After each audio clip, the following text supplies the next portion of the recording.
Hello, good morning everyone. So I'm back again with class 10 mathematics and we are still into chapter number 4. This is video number 4 of chapter 4, which is quadratic equation. Till our previous video we discussed about finding the nature of roots, or we discussed about how do we define the nature of roots. So now we will be working on the questions based on those type of based on nature of roots and quadratic formula. So the first thing, let me first discuss few questions based on quadratic formula, then I'll discuss related with nature of roots. So by now I think so you might be clear with what is quadratic formula. So if just in case if you have forgotten, I'm writing it over here again. So the quadratic formula that we derived yesterday was x equal to minus b plus minus root under b square minus 4ac divided by 2a. So this is what is called as quadratic formula, and this is compared with to the equation this ax square plus bx plus c equal to 0.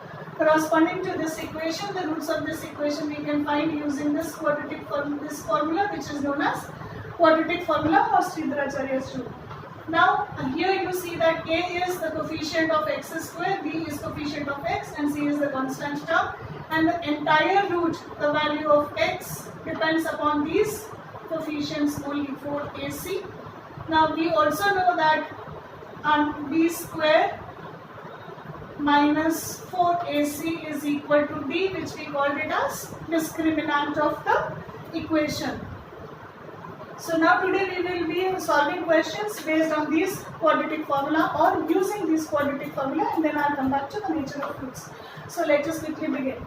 Now the first question, the two questions today which I have taken up are both from your NCERT exercise. So I have forgotten the exercise number, but just please see that these two questions are from NCERT exercise only, and I am solving it for you. So the question is that find the roots of the given equation using quadratic formula. Now the equation given is x minus 1 by x is equal to 3. Now when we simplify this equation again by taking the LCM, so this comes up as x square minus 1 in the numerator divided by x.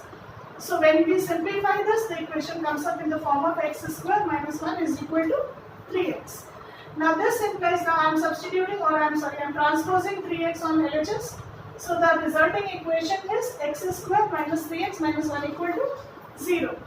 Now for this equation, the value of a is, okay, this is the formula for d. So we wish to find d first and then substitute it in the quadratic formula. So here you will see that corresponding to x square, the value of a is 1. Corresponding to x, the coefficient is, the value of b is minus 3, and the value of c is minus 1 in the given equation. Now we are going to use these values to find the value of d first, because the value of d will decide the type of roots that we are going to have. Now why are we finding value of d first? Because if d is positive, the roots are possible. If d is 0, then also the roots are possible. But if the value of d is negative, that is less than 0, then the roots of this equation is not possible. Therefore, to find out the value, or to find the roots, we need to find the value of d first. So we are now finding the value of d, which is b square minus 4ac. So I have substituted the value. b is minus 3, so this is minus 3 square. Minus 4 into a is 1 and c is minus 1.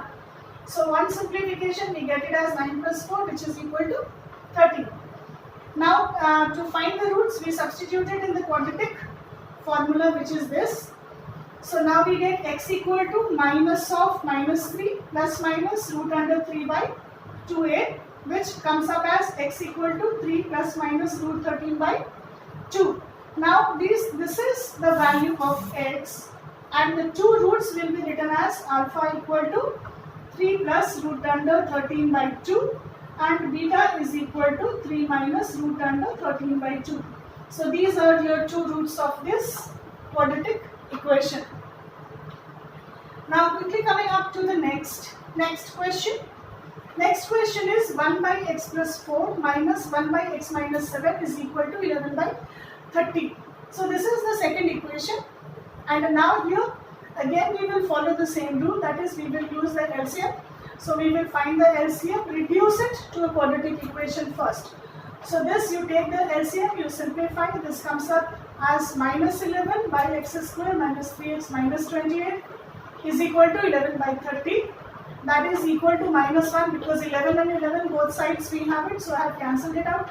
This comes up as minus 1 by x square minus 3x minus 28 is equal to 1 by 30. Now cross multiply, you get it minus 30 equal to x square minus 3x minus 28, which comes up again as x square minus 3x plus 2 equal to 0. Now this is the resulting quadratic equation, the roots of which we are supposed to find. So now again comparing, you get value of a as 1, b as minus 3, c as 2.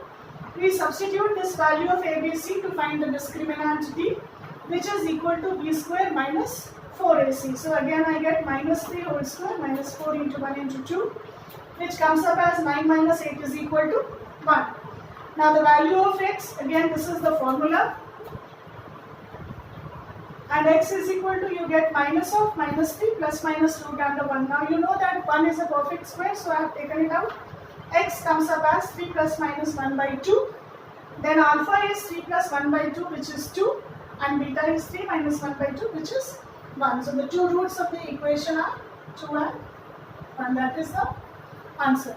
So this is how we first reduce any given equation to its quadratic form, then compare it with the value of a, b and c, then substitute it in the formula and then find the roots. So this is the most general method of finding the roots of any quadratic equation. Now 2 questions I have solved for you, and you will definitely get many solved questions in your text exercise, even in RS Agarwal or any other reference book that you are using. So try solving the variety of questions, and if there is any other doubt, then we can come and discuss it in the later during our online classes. Alright. So for the time being, before I switch on to the next type of questions, because in my next video I will be again discussing few more types of questions which will be based on nature of roots. So till that time, thank you.